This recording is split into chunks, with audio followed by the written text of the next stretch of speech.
Hello viewers, let's explore the history of Benedict Arnold. Benedict Arnold, a name that has become synonymous with betrayal. But was he truly the ultimate villain of the American Revolution? Or was he simply a man pushed too far? Today we dive deep into the life of Benedict Arnold, the hero, the traitor, the misunderstood figure of history. Before he became America's most infamous turncoat, Arnold was a patriot, a brilliant military leader, and one of George Washington's most trusted officers. But something changed. What drove him to betray the very country he fought so hard for? Let's find out. Benedict Arnold was born in 1741 in Norwich, Connecticut. Coming from a once wealthy family that fell into financial ruin, Arnold was no stranger to hardship. He worked as an apothecary but had a thirst for adventure, eventually finding success as a merchant. But when the American Revolution erupted, he saw his chance to make history. Arnold's early military career was nothing short of heroic. In 1775, he played a crucial role in capturing Fort Ticonderoga, providing the Continental Army with desperately needed artillery.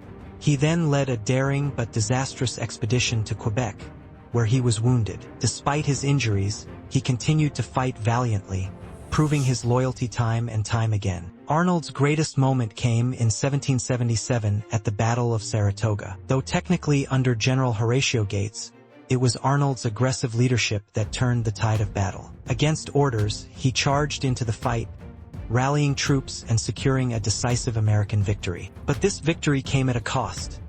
Arnold suffered a severe leg injury that would leave him limping for the rest of his life. Yet despite his heroism, credit for the victory went to General Gates. Arnold, once the darling of the Revolution, felt unappreciated and overlooked. And this was just the beginning of his frustrations. Despite his sacrifices, Arnold's relationship with Congress and military leadership soured. He was passed over for promotions, faced baseless accusations of corruption, and was never fully reimbursed for the personal fortune he spent on the war effort. Meanwhile, less experienced men were given higher ranks. In 1778, Arnold was appointed military governor of Philadelphia. There, he met and married Peggy Shippen, a well-connected woman with ties to British loyalists. Frustrated with his treatment and influenced by his wife's aristocratic background, Arnold began to rethink his allegiance. In 1780, he made a fateful decision.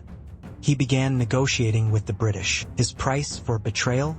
£20,000 and a high-ranking position in the British Army. His plan was to surrender the American fort at West Point, a critical stronghold on the Hudson River. Had it succeeded, the war could have taken a disastrous turn for the Americans. But Arnold's plan was foiled. British Major John Andre, his contact, was captured with documents detailing the plot. Arnold, realizing the jig was up, fled to the British side just in time, narrowly escaping capture. Washington, who had trusted Arnold deeply, was heartbroken and furious. Major Andre, however, was not so lucky. He was hanged as a spy while Arnold was given command in the British Army. But instead of being hailed as a hero by the British, he was distrusted even by those he had defected to. To the Americans, he was a traitor. To the British, he was a man who had betrayed his own. He had no true home left. After his defection, Arnold led British forces in raids against his former countrymen, but he never achieved great success. In 1781, he moved to England,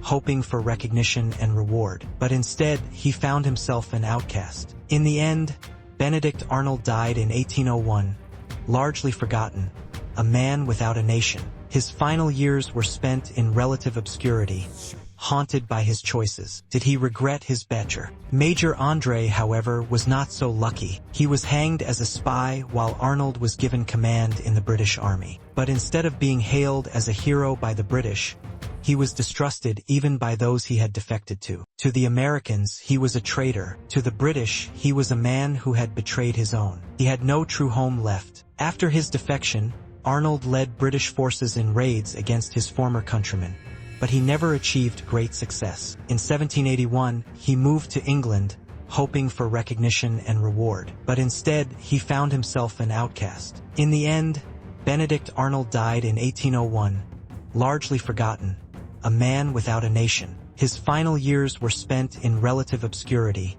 haunted by his choices. Did he regret his betrayal?